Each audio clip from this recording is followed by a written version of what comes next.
layak offside dan sikat. Masih bisa diblok tadi oleh Syahrul Trisna. Sebuah kombinasi bagi pertahanan PSIS. Satu serangan kembali dibangun oleh Sandi Ferizal, pemirsa. Gali Freitas lagi. Freitas membuka dengan umpan-umpan tinggi ke dalam kotak penalti. PSIS cukup tenang ya, cukup tenang menghalaunya, cukup tenang mengantisipasinya, karena memang mereka punya pemain sangat baik. Coba dikejar oleh Catur Pamungkas. Masih Catur kirimkan umpan. Tata bisa dihalau.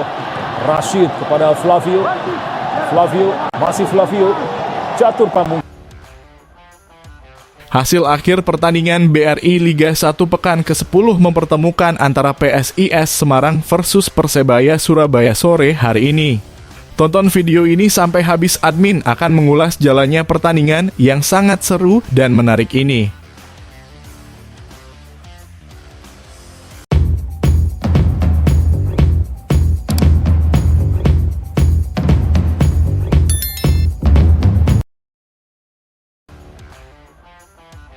Alhamdulillah, kita baru saja menyaksikan pertandingan yang sangat seru dan luar biasa sekali.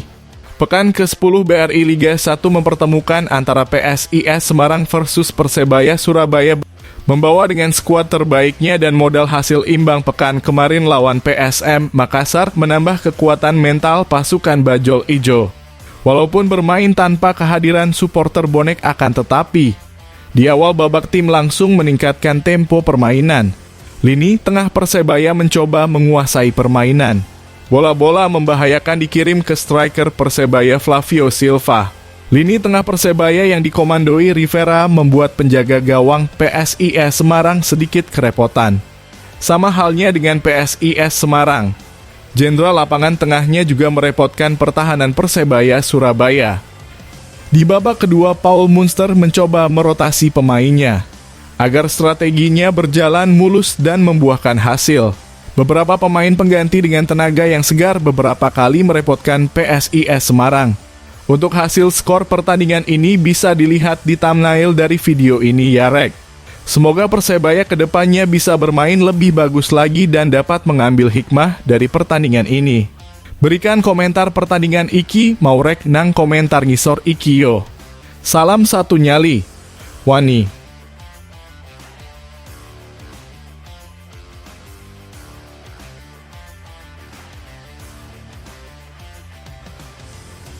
Pelatih Persebaya Surabaya, Paul Munster, optimis bisa meraih hasil positif saat melawan PSIS Semarang. Kedua tim akan bertarung pada laga pekan ke-10 Liga 1 2024/2025, Sabtu (2/11). Persebaya dalam misi bangkit setelah dalam 3 pertandingan gagal meraih poin penuh. Akibatnya mereka harus merelakan posisi pemuncak klasemen sementara tergusur oleh Bali United.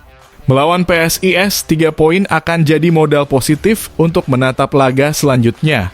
Paul Munster menjelaskan evaluasi terus mereka lakukan pada setiap pertandingan. Apalagi persaingan di Liga 1 sangat ketat dan Persebaya harus segera kembali mengumpulkan poin penuh.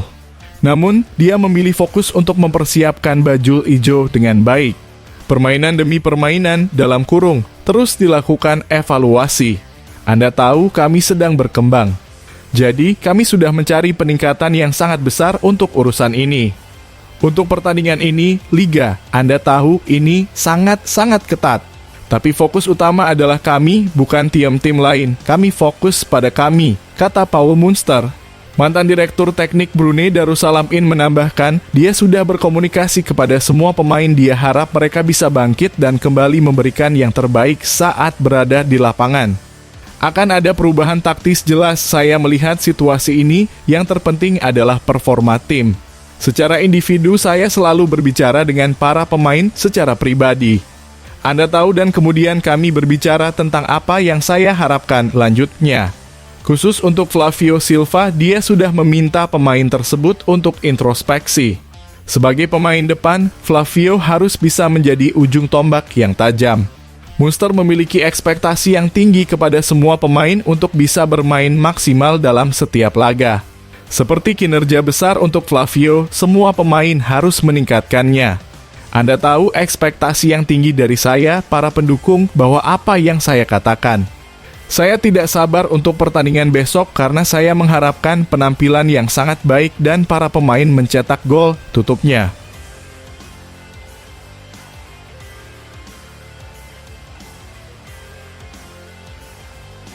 Dua pemain Persebaya Surabaya, Malik Rizaldi dan Hernando Ari Sutaryadi, tak ada dalam daftar pemain timnas Indonesia terbaru.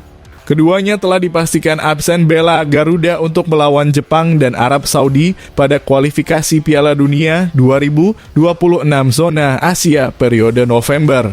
Tak adanya nama Malik Rizaldi dan Hernando Ari dalam daftar 27 nama pemain timnas Indonesia sebenarnya cukup mengejutkan. Sebab keduanya bisa dikatakan punya peranan cukup baik dalam skuad Garuda dalam beberapa laga terakhir. Khususnya Hernando Ari yang merupakan kiper andalan timnas Indonesia. Setidaknya status itu melekat pada dirinya sebelum kehadiran Maarten Paes, penjaga gawang yang dinaturalisasi dari Belanda. Bagaimana tidak, dari 8 pertandingan awal sebelum Paes datang, Hernando tercatat sudah menjaga gawang timnas Indonesia sebanyak 5 kali. Dia hanya absen 3 kali saja.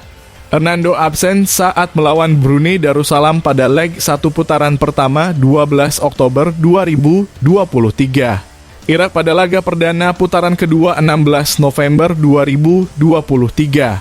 Serta ketika Garuda menjamu Vietnam di Stadion Utama Gelora Bung Karno 21 Maret 2024. Absennya Hernando Ari pun tidak semuanya murni karena tak dibutuhkan, melainkan karena berbagai kendala. Salah satunya adalah cedera seperti yang dialami ketika dia harus menepi melawan Vietnam, sementara saat Hernando diberi kesempatan bermain, dia menunjukkan performa apik. Dalam 5 laga yang dimainkan, penjaga gawang Green Force itu sukses mencatatkan 3 kali celaan set. Sebuah catatan cukup istimewa. Sedangkan untuk Malik Rizaldi, sosoknya mungkin tak seperti Hernando Ari yang sudah banyak dapat kesempatan. Tapi bukan berarti Malik hanya dipanggil untuk jadi pelengkap saja. Walau baru 4 kali dipanggil timnas Indonesia, tapi Malik Rizaldi sudah membuktikan kualitasnya kepada Shin Tae-yong. Itu dia tunjukkan saat melakoni debut Garuda melawan Bahrain bulan lalu. Malik Rizaldi yang sempat berbenturan kepala dengan pemain lawan, tetap bermain cukup militan meski dengan balutan perban di kepalanya. Pergerakannya sukses membuat lini pertahanan Bahrain kerepotan selama 58 menit bermain sebagai winger kanan. Penampilan ciamik itu membuat Malik Rizaldi dapat menit bermain lagi saat melawan Tiongkok. Hanya saja, kala itu dia masuk sebagai pemain pengganti saat menjelang laga berakhir. Tepatnya dari menit ke-85 hingga pertandingan berakhir.